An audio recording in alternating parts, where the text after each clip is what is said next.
हूँ श्रुतिका आप सभी के साथ। नमस्कार, आपके साथ खबरों में मैं हूँ साक्षी मिश्रा। सीधा रुख करेंगे इस वक्त की बड़ी खबर का। मिडिल ईस्ट में छिड़ी तबाही के इस युद्ध का आज 13वां दिन हो गया है। 28 फरवरी 2026 को अमेरिका इजराइल ने ईरान पर संयुक्त हमला किया था। वहीं उनके सुप्रीम लीडर अयातुल्ला खामेनेई को मार भी गिराया गया था। इस बीच इसके बाद में लगा कि ये युद्ध यहीं पर खत्म हो जाएगा शायद, लेकिन ईरान ने इजराइल पर मिसाइलों की बारिश कर दी। इजराइल के कई शहर बुरी तरह घायल हैं क्योंकि ईरान घातक बन चुका है। वहीं ईरान खाड़ी देशों को भी टारगेट नॉनस्टॉप उसी दिन से कर रहा है क्योंकि अमेरिका ने उन देशों में अपने अड्डे बना रखे हैं जो डायरेक्ट इनडायरेक्ट अमेरिका के पिट्ठू बने हुए हैं और उसे मदद करते रहे हैं। ईरान ने अब कसम खा ली है कि उन सबको खामियाजा भुगतना पड़ेगा जो अमेरिका के साथ है, लेकिन इसके साथ ईरान ने स्ट्रेट ऑफ हॉर्मुज को बंद करने का दावा किया है, जिसकी वजह से पूरी दुनिया में अफरा तफरी का माहौल है। यानी इन चारों मोर्चों पर छिड़ी जंग ने पूरी दुनिया को अनिश्चितताओं के दौर में लाकर खड़ा कर दिया है। वहीं इस युद्ध की वजह से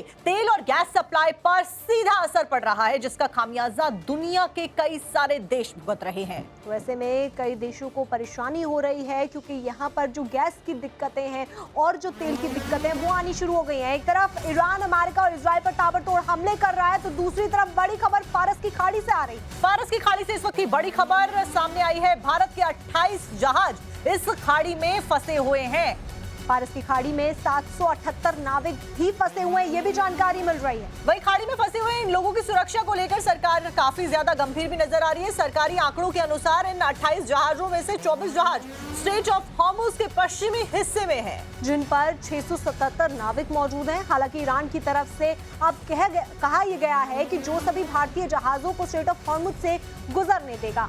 तो देखिए लगातार जो जहाज हैं जिनमें कई सारा एक्सपोर्ट का सामान भरा हुआ है, इंपोर्ट का सामान भरा हुआ है, वो फंसे हुए नजर आ रहे हैं। फारस की खाड़ी में बताया जा रहा है कि 28 जहाज फंसे हुए हैं और स्ट्रेट ऑफ हॉर्मुज में ही कई सारे जहाज भारत के फंसे हुए हैं। अब ईरान की तरफ से दावा तो किया गया है कि स्ट्रेट ऑफ हॉर्मुज से भारतीय जहाजों को निकलने दिया जाएगा, लेकिन बड़ी बात यह कि क्या ईरान ये जो दावा है उस पर खरा उतरता है। तो ऐसे में सवाल कई हैं, सुरक्षा को लेकर सवाल हैं और इन जहाजों को सुरक्षित वहां से निकालने को लेकर सवाल खड़े हो रहे हैं।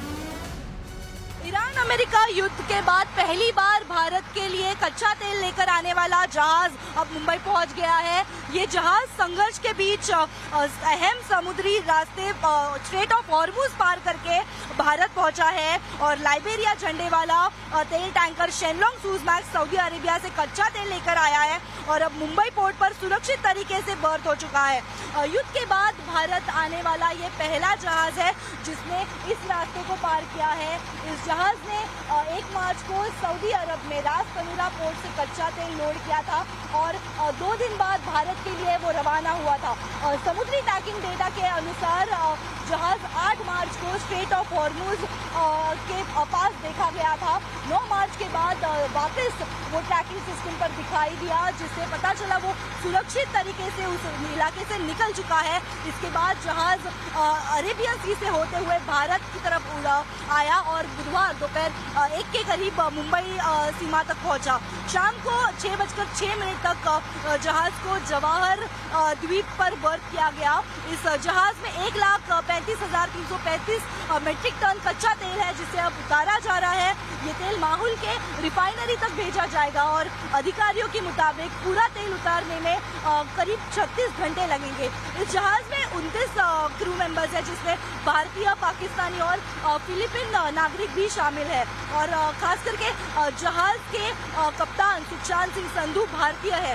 ये जहाज इसलिए अहम है क्योंकि भारत की आधे से ज्यादा कच्चे तेल और गैस की सप्लाई इसी रास्ते से होकर आती है। इसी में तनाव के बीच ये जहाज सुरक्षित भारत तक पहुंचना एक राहत की खबर मानी जा रही है। वीडियो जर्नलिस्ट जॉर्ज ब्रिटो के साथ मैं रुचा कानोलकर, टाइम्स नाउ भारत, मुंबई।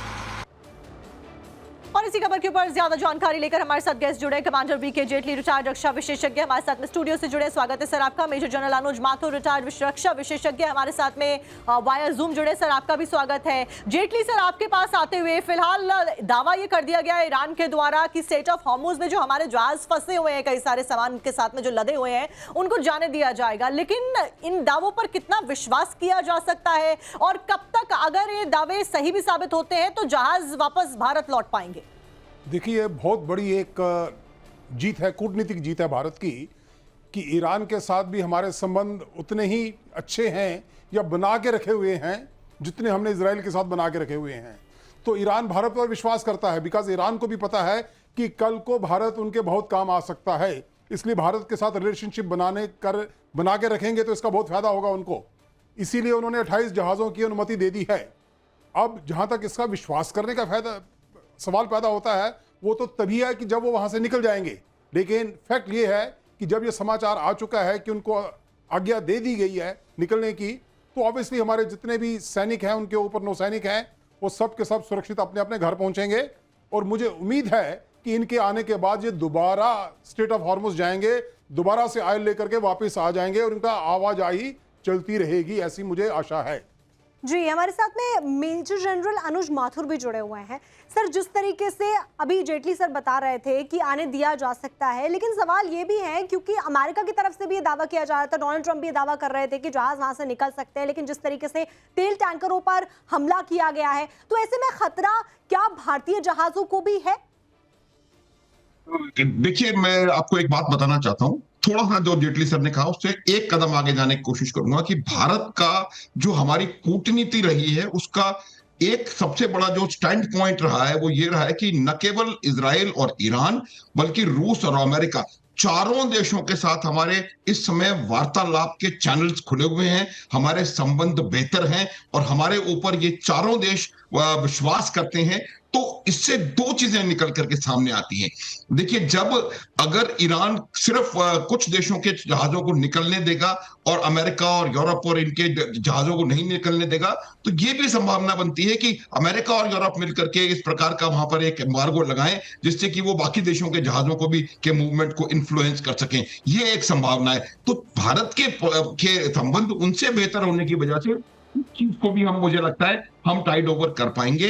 और अगर ईरान ने कहा है कि वो भारत के जहाजों को आने देगा, 2 जहाज सुबह बताया था कि निकल भी चुके हैं वहां से और बाकी भी जहाज वहां से मुझे लगता है निकल पाएंगे और हमारी एनर्जी की आवाजाही कुछ समय में मुझे लगता है कि ये निकल करके सामने उभर करके आएगी। ये हमारी बहुत जबरदस्त मेरे हिसाब से जो हमने किया है, क्योंकि इसकी वजह मैं बताता हूं आपको। वजह यह है कि लोग बाग आज भारतवर्ष को एक ये जो बातचीत की बैक चैनल्स हैं उसके रूप में उसको बढ़ावा देने के देश के रूप में कहीं ना कहीं देख रहे हैं। और भारत ये अगर इसके बीच में कोई समझौता होता है या कोई बातचीत नेगोशिएशन शुरू होते हैं